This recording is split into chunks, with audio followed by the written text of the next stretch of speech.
Merci au Vestal, quelle magnifique offrande. Merci à chacun de vous d'être là parce que vous voyez, c'est la Vierge qui a été appelée et d'une façon plus collective, d'une façon, on peut voir la Vierge comme un être qui a existé sur la terre et qui a apporté une grande bénédiction et qui continue de rayonner des forces de lumière, de paix, de bienveillance, de grandeur d'âme. Et on peut aussi voir d'une façon plus ésotérique, plus haute même, que nous formons ensemble, nous les Esséniens, nous le peuple des enfants de la lumière, quand nous sommes assemblés sur la terre en cercle, alors nous faisons apparaître ce mystère de la Vierge, de l'être qui enfante Dieu. Les cathares, vous voyez, ça a fait partie comme des chefs d'accusation qui leur ont été mis dessus, parce que on a dit qu'ils niaient l'existence de la Vierge, alors que c'est complètement faux, mais parce que eux ils disaient que ils étaient la Vierge, et donc pour les catholiques c'était comme un blasphème, parce qu'ils vous comprenez, ils étaient tellement enfermés dans leur pensée, dans leur concept, que pour eux c'était comme un sacrilège de dire ça. Mais parce que les cathares, ils avaient cette vision que quand un cercle d'hommes et de femmes se forme sur la terre, alors ce cercle devient la Vierge de lumière, parce que vous comprenez, ça remonte à même c'est beaucoup plus antérieur encore que la Vierge Marie. On a parlé de la Vierge Isis, on dit que Krishna est né d'une vierge, c'est toujours ce même principe, si vous voulez, de la tradition de la lumière et d'un cercle d'hommes et de femmes qu'on appelle les enfants de la lumière, que nous on appelle les Esséniens aujourd'hui, mais vous comprenez, c'est qu'un mot quelque part. Mais pour nous, ce mot, bien sûr, il a une grande valeur, il veut dire beaucoup de choses, mais ça peut être qu'une étiquette à la fin. S'il n'y a pas l'état intérieur correspondant, alors ça devient faux. Mais le principe des Esséniens, c'est ça, c'est de former le cercle de la pureté, des cœurs purs. Vous voyez, on va beaucoup travailler avec ce principe de la pureté dans cette célébration, parce que la pureté, c'est fondamental. Sans la pureté, on ne peut pas appeler un monde supérieur. La pureté, c'est justement l'eau dans sa qualité la plus haute, et qui permet d'être un miroir, parce que l'eau, ce qu'elle veut, c'est être un miroir des mondes supérieurs. On peut voir ça quand on va dans les montagnes et qu'il y a les lacs des hautes montagnes. Et alors tu vois le soleil, il peut se refléter quand le lac il est calme, il est posé, et le lac il est pur. Alors c'est l'œil de Dieu qui apparaît dans l'eau. Et alors c'est une vision supérieure qui descend et qui, à travers l'eau, peut toucher la terre, le corps physique, descendre jusque dans le corps physique, comme cet être de la Vierge Marie l'a montré, jusqu'à enfanter. Alors vous comprenez, elle a enfanté la lumière physiquement, parce qu'elle a donné naissance, non pas au Christ directement, vous voyez, parce que le Christ c'est un principe supérieur, mais elle a donné naissance à un fils de Dieu, parce qu'il y avait la pureté. Donc comme la pureté était présente, les conditions étaient réunies pour que un monde supérieur s'incarne. La pureté, c'est vraiment la condition. Et vous voyez, après, encore une fois, quand justement il n'y a plus la pureté dans la pensée, dans les concepts, dans la conception, on parle de l'Immaculée Conception, mais vous voyez, ils ont tout déformé, ils ont amené la pureté dans une vision de chasteté, de quelque chose d'extérieur, alors que ça n'a rien à voir. La pureté, c'est avant tout un état d'être intérieur, qui est lié à l'eau, qui est vraiment lié à Gabriel, c'est-à-dire cette transparence, cette clarté, qui fait que quelque chose en haut, comme le soleil c'est une des plus hautes images, une des plus hautes représentations qu'on peut avoir. Pour que le soleil puisse se refléter sur la terre, il faut qu'il ait une coupe, un calice.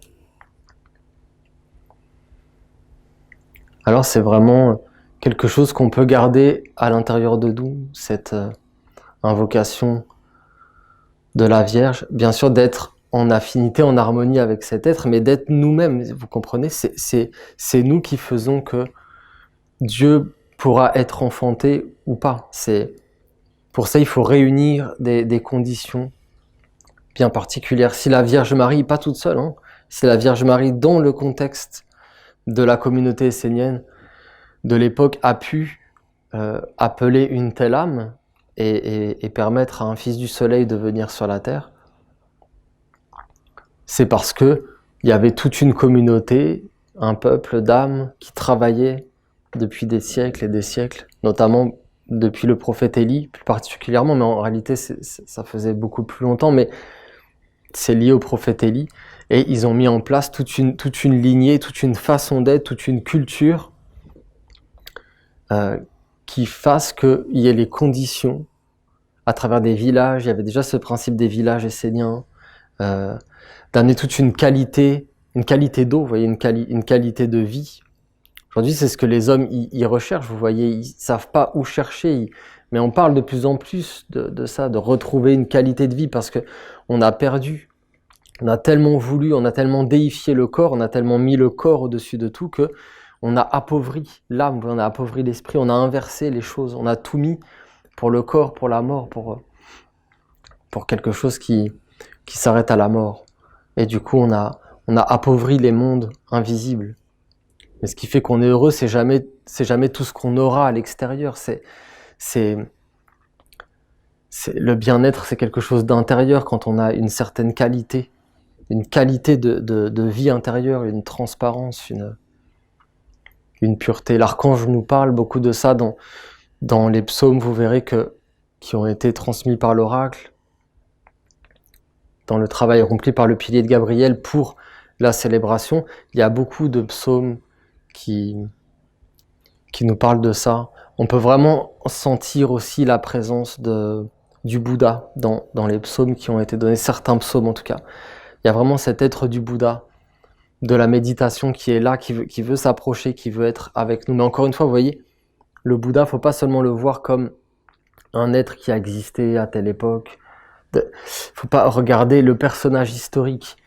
C'est un monde, c'est un hiéroglyphe. Et chaque maître a manifesté comme un monde à part entière, certaines vertus, certaines qualités qui sont comme des principes, mais qui sont pas réservés à un seul être, qui sont amenés par un être, mais qui sont comme un messager de Dieu pour que les hommes tendent vers ça. Et le Bouddha, c'est vraiment un être qu'on doit pas comme vénérer, vous voyez, à l'extérieur, comme l'idolâtrer ou quoi.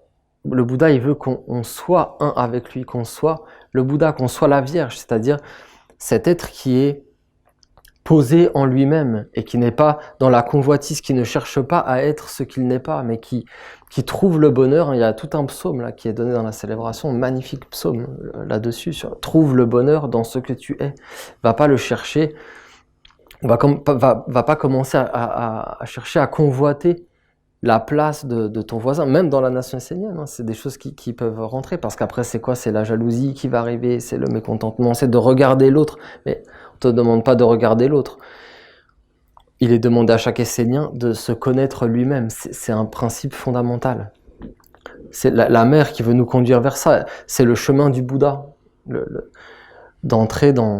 d'arrêter de faire taire tous les désirs de la personnalité mortelle, tout ce qui est insatiable, tout ce qui va toujours nous conduire vers une course toujours plus effrénée de choses à l'extérieur de nous, mais qui sont pas nous, et qui donc au final vont nous conduire vers le malheur, et les contre-vertus. On doit se connaître soi-même, c'est le chemin des formations esséniennes, d'aller vers la mer, et de prendre refuge dans la mère, dans sa sagesse, hein, d'être un enfant, c'est ce que les sœurs, les vestales ont dit.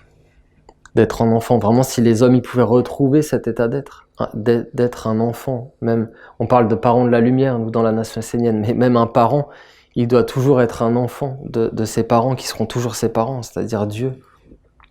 Dieu, le Père, la Mère, il n'y a pas de comparaison possible, c'est Dieu est Dieu, c'est les paroles de Mahomet.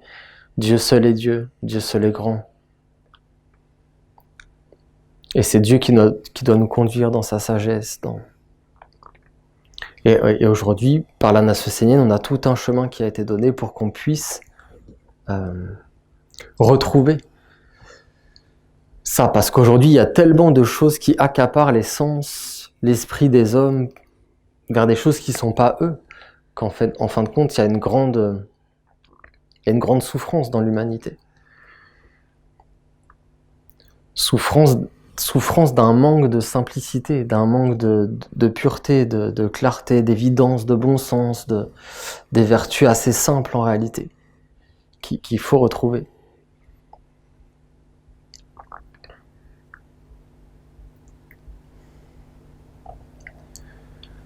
Voilà, alors que cette célébration soit vraiment placée sous ce sceau de la Vierge, de la pureté, du Bouddha, d'être dans la méditation, d'être posé, d'être serein, de ne pas activer. S'il vous plaît, si on veut appeler un archange comme notre Père Gabriel, il faut pas de mécontentement, il faut pas de critique, il faut pas de mauvaises pensées, il faut pas de mauvaises paroles. Il faut qu'on soit dans la pureté. Il faut qu'on soit dans la pureté, dans la simplicité. Mettons de côté tout ce qui peut nous irriter. On doit amener la pureté. C'est une exigence absolue devant l'archange.